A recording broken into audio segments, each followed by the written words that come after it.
Sabrina Smechet con nosotros y también el diputado Fernando Iglesias, porque otra discusión que se planteaba hoy a propósito de las imágenes que recién veíamos de Cristina Kirchner saliendo al balcón del Patria, bueno, los militantes que la avivaban, ¿no? Hablando de su eventual futura candidatura, si saliese ficha limpia en el Congreso y qué pasaría eventualmente con la candidatura futura de Cristina, teniendo en cuenta que la inhabilitación perpetua para ejercer cargos públicos es parte de la condena.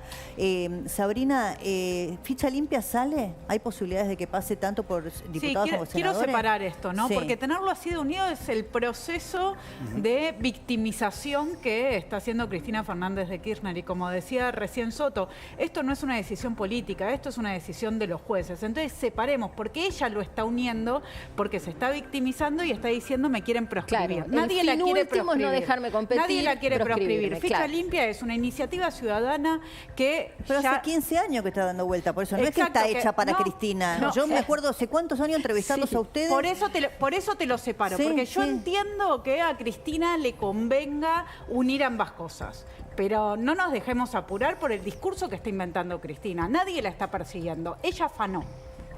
Es una chorra que afanó, lo dice la justicia, y ojalá tenga que devolverla, ella y todos los que fueron cómplices. Ficha Limpia es un proyecto que empezó como una iniciativa ciudadana, que desde el PRO nosotros venimos trabajando hace muchísimos años, que tenemos convocada para la semana que viene una sesión que esperamos que termine teniendo la aprobación de diputados y que pronto pase por el Senado y que sea ley. Pero separemos eso, porque lo que va a hacer Ficha Limpia es que ninguna persona que tenga sentencia firme en doble instancia pueda presentarse, ni Cristina ni nadie. Si ella no se puede presentar en algún momento es porque afanó y porque la justicia lo determinó así. Sea del partido no porque político nadie que la esté sea, persiguiendo. Nada que ver supuesto. con la idea de proscripción. No, En Nada que absoluto. ver. Y además En es cierto absoluto. que Ficha Limpia lleva años dando vuelta por el Congreso. Diputado Iglesias, bueno, ¿hay posibilidades de que efectivamente salga? Bueno, sería extraño que no saliera. Yo puedo entender, así como lo veo, probablemente el peronismo se oponga por razones muy evidentes, no solo por Cristina, sino por todos los que quedarían inhabilitados después. Y el trotskismo me ha sorprendido ver ahí a la exdiputada Bregman clamando la injusticia y lawfare contra Cristina. Así, pero el resto de las bancadas supongo que tendremos un compromiso firme a favor de que no haya corruptos que puedan participar de las elecciones y aspirar a cargos electivos. Y déjame comentar esto, porque es gracioso, Grabois dando clases de lawfare. Es el lawfare más loco del mundo. Digo, mirá el partido que preside la señora Cristina Fernández de Kirchner ha tenido la mayoría en el Senado desde 1983. El Senado es el organismo político decisivo en la designación de jueces. De manera que toda la justicia está llena básicamente de jueces que ha designado el partido cuya presidenta es la que se queja de lawfare. Y con datos que son, mirá, para poner dos instituciones que probablemente sean las más importantes de la justicia argentina. En la Corte Suprema de Justicia, y no estoy diciendo nada en contra de sus jueces, digo, 3 de los 4 han sido funcionarios peronistas. El presidente de la Corte Suprema de Justicia fue ministro de Justicia del marido de Cristina. Que renunció precisamente por denunciar maniobras de corrupción, y, pero es cierto, sí. Y 3 de los 4 han sido convencionales constituyentes del peronismo, diputados del peronismo. Eso es la Corte Suprema de Justicia. Si vas al otro organismo muy importante, que es Comodoro Pi, hay 8 jueces designados ahora, 6 fueron designados por Cristina Fernández Kirchner o su marido, 6 de 8, y se quejan de lawfare. El problema es que han designado jueces. El peronismo ha puesto jueces, en muchos casos jueces peronistas, pero lo que han afanado sus dirigentes, lo que ha robado Cristina, ha sido tanto y de una manera tan torpe y tan evidente que ni siquiera que nadie los puede absolver. Ese es el lawfare del que se queja Cristina, que es el lawfare más loco del mundo. Sí, bueno, recién citabas a Grabois, que habló de esto, el lawfare, la proscripción, etcétera, pero en la misma oración dijo, corrupción hubo, sí, a mí me consta. Pero Cristina no. Pero Cristina no. Ahora, querías agregar algo, Fernando, cuando hablaba... No, lo que decía él es claro. Se queja de la justicia, dice esto es lawfare, esto está armado, inventado. Ellos nombraron los jueces que lo jugaron. Claro, no lo podía salvar nadie, porque es tanto lo que han afanado de una manera tan evidente que hoy la justicia dijo se confirma la condena. Entonces no le queda más remedio que decir a un público duro que le cree, porque yo estoy convencido que la enorme mayoría sabe cuál es la realidad, que la realidad es que la condenaron efectivamente por haber robado.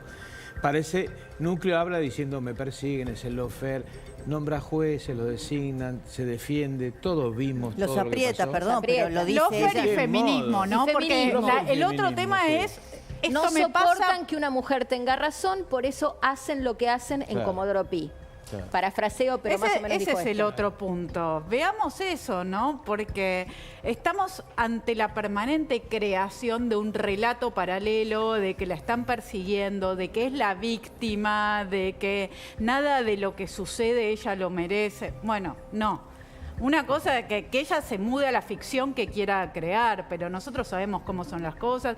No tiene absolutamente nada que ver con que sea mujer. Las mujeres lo tenemos que decir, porque la verdad es que yo no tengo absurdo. como género Absurdo. ganas de compartir absolutamente nada con nadie que haya afanado La condena no es y por que su use la condición, condición claro, de femenina. mujer. Para escudarse, Es por la protegerse eventual- o victimizarse. Claro, y además el nivel de prueba al que hacían referencia recién, yo cuando dije apretar jueces lo digo porque hay un audio que ayer recordábamos con Leuco otra vez en la pantalla de La Nación Más, cuando ella habla con Parril y le dice hay que salir a apretar jueces, o sea que no es que yo lo estoy diciendo Exacto. livianamente. Sí, sí. Y en casación trataron de mover a 2 de los 3 que tomaron Bueno, la decisión. cuando fue la Digo, causa de claro. Amado Vudú, al procurador Rigui, al fiscal Rívolo y al juez Rafecas, ya sabemos cómo Sí. terminó. Y en la primera instancia trataron de imponer recusaciones También. con cualquier argumento. Ahora, cuando vos le escuchás a Cristina, después de haber estado ahí, de haber relevado la prueba, de haber visto lo que no se hizo, de haber visto los sobreprecios, de haber visto los retornos, ¿qué te pasa? Porque digo, te debe indignar el triple que a nosotros que no estuvimos ahí. Sí, más con la contundencia de prueba que hay. Esta es la causa vialidad. No olvidemos que hay otras causas que están muy relacionadas. La causa Cuadernos, los sauces Otesur. Les puedo asegurar que en los sauces Otesur hay mucha gente que participaba del tema de obra pública, que es de Austral Construcciones, y estuvo presente en audiencias, en Vialidad Nacional, en representación de Austral Construcciones. Obviamente que me indigna, pero también entiendo que es gente que se está defendiendo y quiere desviar el foco de atención. Nosotros tenemos que estar tranquilos, tenemos que estar en paz, la justicia está trabajando bien, está avanzando, y ya les digo, las pruebas son irrefutables, son muchas, y no tengo dudas de que la asociación ilícita va a llegar al final del camino. Ricardo, ¿vos recibiste aprietes, amenazas? Vivimos momentos complicados, no yo en particular. Javier Iguacel tuvo Sí, custodia Iguacel, sí. de la Policía Federal, habían tenido llamados en su casa, en Capitán Sarmiento, después él tuvo un proyectil que le ingresó por la ventana en Vialidad Nacional. Nosotros pasamos 3 meses en Santa Cruz, en Río Gallegos, con custodia de la Policía Federal. Es decir, entiendo el momento, pero no eran, venían de una época de 12 años de hacer lo que querían y la verdad que empezar a patear el hormiguero no era algo No fue fácil en gratis. aquel momento. Sí, te quería preguntar por esto, porque recién todos hacían referencia aquí al nivel de prueba que tiene la causa, que de hecho fue merituada por todos estos magistrados para llegar al fallo condenatorio y mucha fue presentada por ustedes. Ahora, lo que te quería preguntar es por Lázaro Báez, porque Cristina Kirchner, hasta que llegó esta causa y la flagrancia de las pruebas lo puso sobre la mesa, decía casi no se hacía cargo, como que No lo conocía. No lo no lo conozco, conocía. ¿no? Es un amigo de mi marido, lo vi de lejos. Contanos un poquito de esa relación y cómo quedó probado en estos expedientes.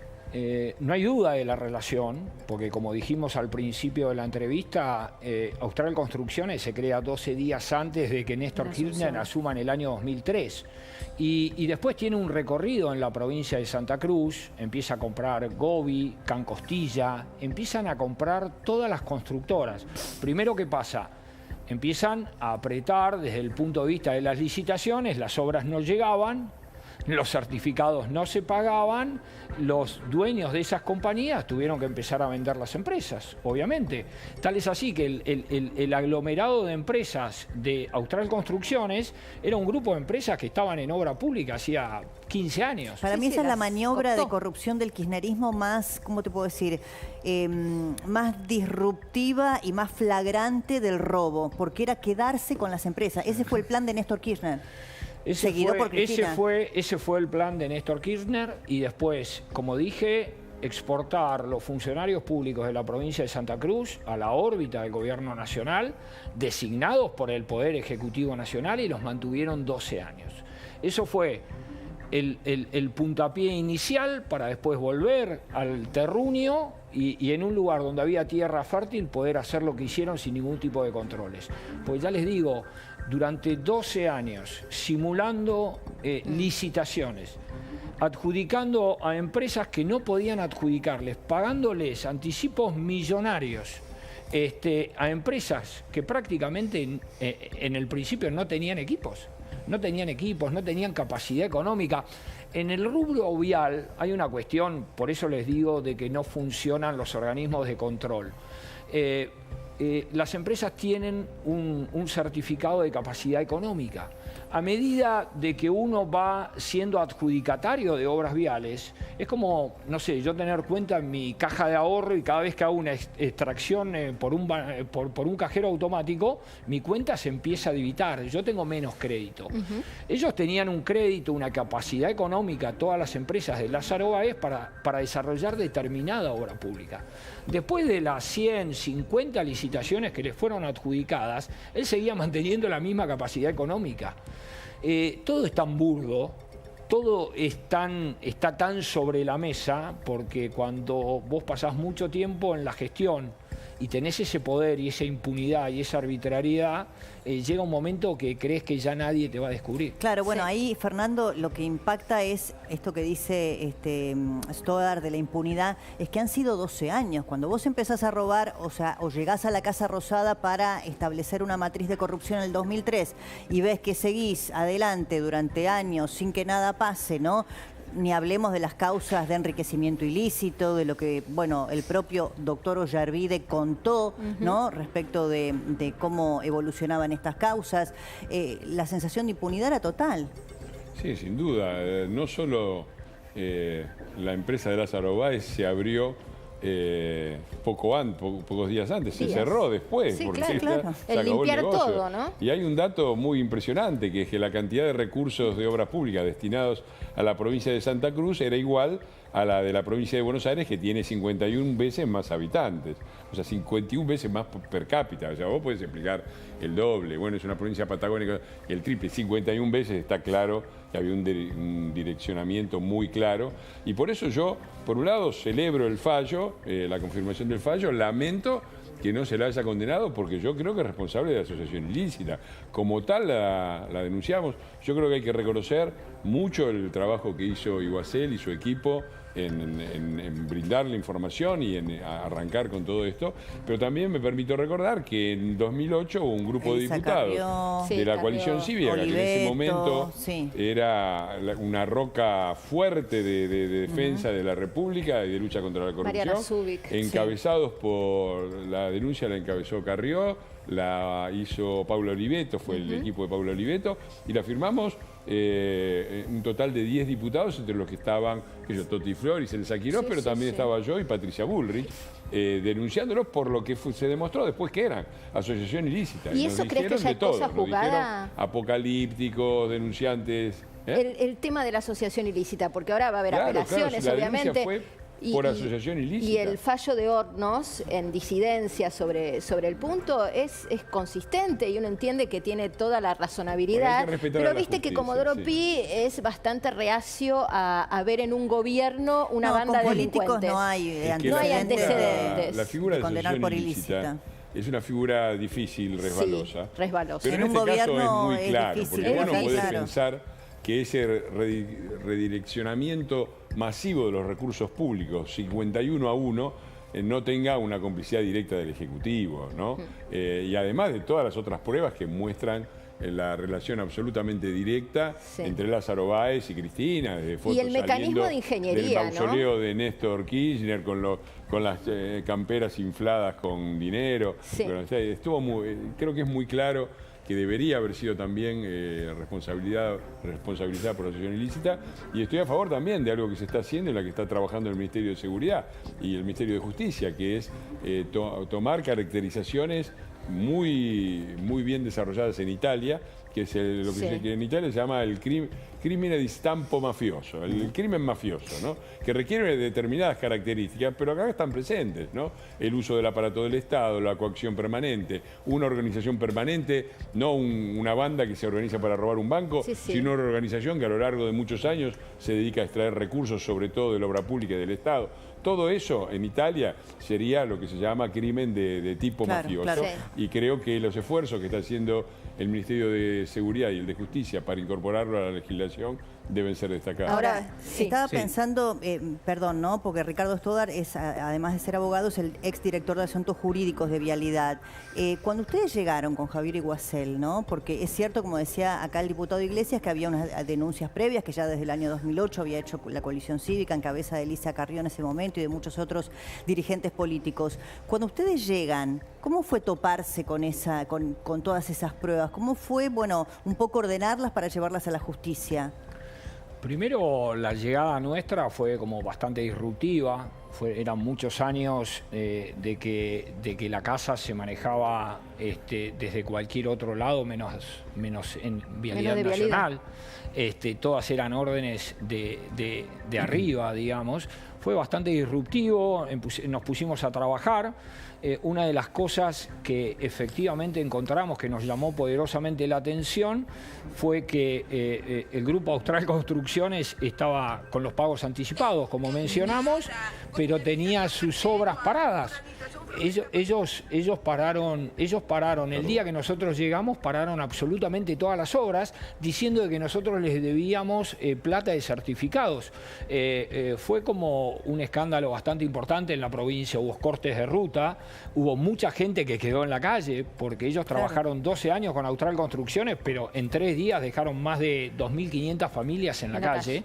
Y nosotros nos pusimos a revisar y dijimos, qué raro, porque le debemos acá a Santo una vela, que al principio me acuerdo de Javier dijo, seguro que le debemos una torta, y cuando vamos a los números, le habíamos pagado por anticipado los certificados, ahí nos indignamos, había una nota del subadministrador de Vialidad que decía que las obras se paraban porque Vialidad Nacional no estaba pagando los certificados. Y bueno, ahí ordenamos la auditoría y empezamos a recorrer las rutas. No hubo ningún traspaso, pues yo me acuerdo cuando llega Macri al poder, lo que mucho se decía, además de que Cristina no le entregó los atributos de mando, que no había habido traspaso en ningún área de gobierno. Nelson Periotti estuvo 12 años en Vialidad Nacional. Y Javier Iguacel, cuando llegó, se tomó 3 minutos un café con él y le dijo, mucha suerte, la casa es suya. Y así nomás ese fue el intercambio de gestión entre la que venía de Cristina con la de Mauricio Macri. ¿Y cuánto tardaron en ver todo esto que estás describiendo? Y nos llegó, ¿Cuán evidente era todo? Nosotros llegamos el 10 de diciembre, la denuncia la hicimos creo que el 14 de abril del 2016, nos llevó 4 meses, muy poco tiempo. Y rescatando lo que dice Fernando, de la denuncia de Lilita Carrió, la clave es que no había acceso a las pruebas. Porque gobernaban ellos. Claro, he tenido entrevistas con Policita que me decía, uy, qué bueno que están ustedes ahora. O sea, porque los 14 años que lleva la causa, los primeros 6 estuvo absolutamente parado. Le llegaban los oficios a Vialidad, los pasaban por un picapapel y se acababa. O sea, nosotros teníamos las pruebas en nuestras manos. O sea que obviamente cuando la justicia las pidió, se las dimos ese mismo día. Ahora, ¿dejaron demasiado los dedos marcados porque no pensaban nunca dejar de tener impunidad, perder el poder? ¿Porque fueron torpes? ¿Por qué?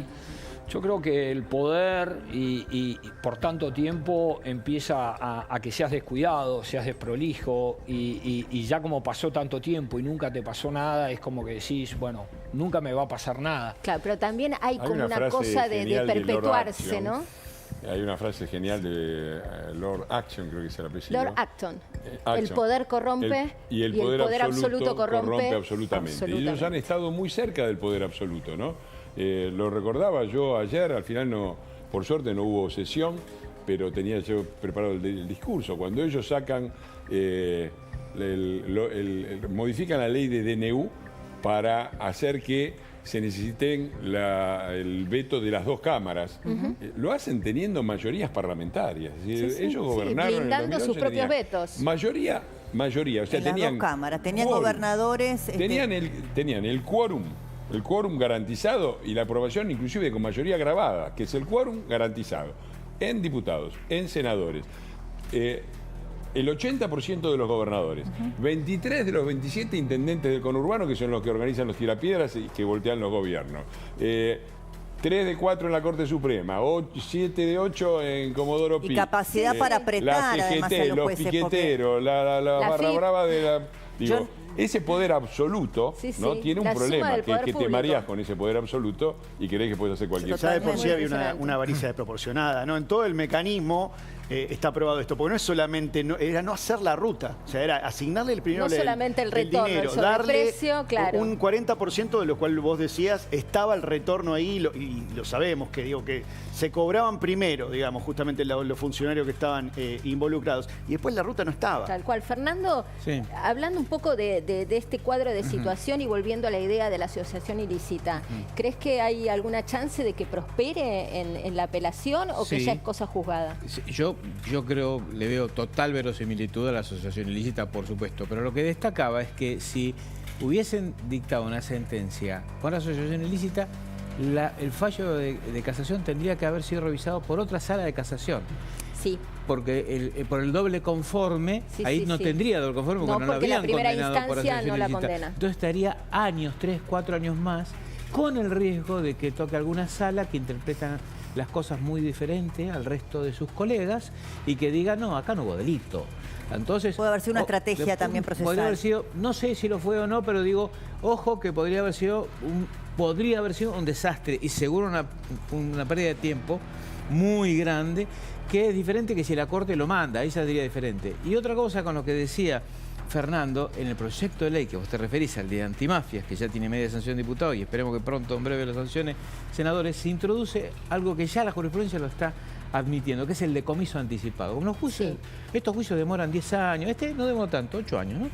Es mucho tiempo igual, pero la verosimilitud, la ilicitud de los activos se tiene enseguida. Entonces, en este proyecto le decimos, jueces, si ustedes tienen esa certeza, dicten sentencia antes del decomiso, no esperen al final. Dicten sentencia, las partes pueden apelar, pero podemos sacar la plata a las asociaciones de crimen organizado, a la corrupción. Esto es fundamental, porque desarmar a las mafias, y esto es mafia, es sacar la plata, una herramienta muy importante. Sí, que cuando sacar el lo activo. veíamos, no sé, con el caso de Jaime, ¿no? Con el yate, Claro. o Sí, bueno, lo que avión. pasó con Antonini Wilson, ¿no? Claro. Que se hicieron creo que un jardín de infantes. Es como que la sociedad siente algo reparatorio, ¿no? Por supuesto, claro, y que eso además se destine a educación, a salud y a seguridad. Me tocó así en mi debería primera sesión como diputado, en 2007, el tema fue Antonini Wilson. Y la excusa de Cristina fue que había sido del kirchnerismo, que había sido un complot. O sea, el tipo había entrado con la valija, lo había encontrado, sí. había entrado a la Casa Rosada, salido, Todo. había dejado todos los dedos Todo lo pegados en todos desmontado. lados, pero había sido un complot de la CIA en contra del gobierno nacional y popular. Año 2007. Increíble. Mirá vos. Y Ricardo, cerramos con vos porque sos un personaje clave, formás parte de aquella primera denuncia, estuviste en la primera auditoría, bueno, tenés que ver con todo este proceso. Te lo pregunto ya desde lo personal. ¿Te sentís mejor hoy que ayer? Sí, seguramente. Yo me siento bien desde abril del 16. Como funcionario público nos tocó hacer lo que teníamos que hacer y lo hicimos. Yo creo que lo hicimos bien. La justicia actuó bien. Me parece que hay fiscales y jueces probos y eso me da la esperanza de que tenemos un futuro distinto para Argentina. Ojalá que lo podamos ver. Ojalá, Ojalá. gracias. Gracias, Ricardo gracias por Stoddart haber es venido, abogado y gracias, además es exdirector de Asuntos Jurídicos de Vialidad. Gracias. No, más. Sí, gracias Fernando por haber venido y gracias A al otro ustedes. Fernando por haber venido. Estamos rodeadas de Fernando. Gracias a todos. Bueno, te queremos contar que si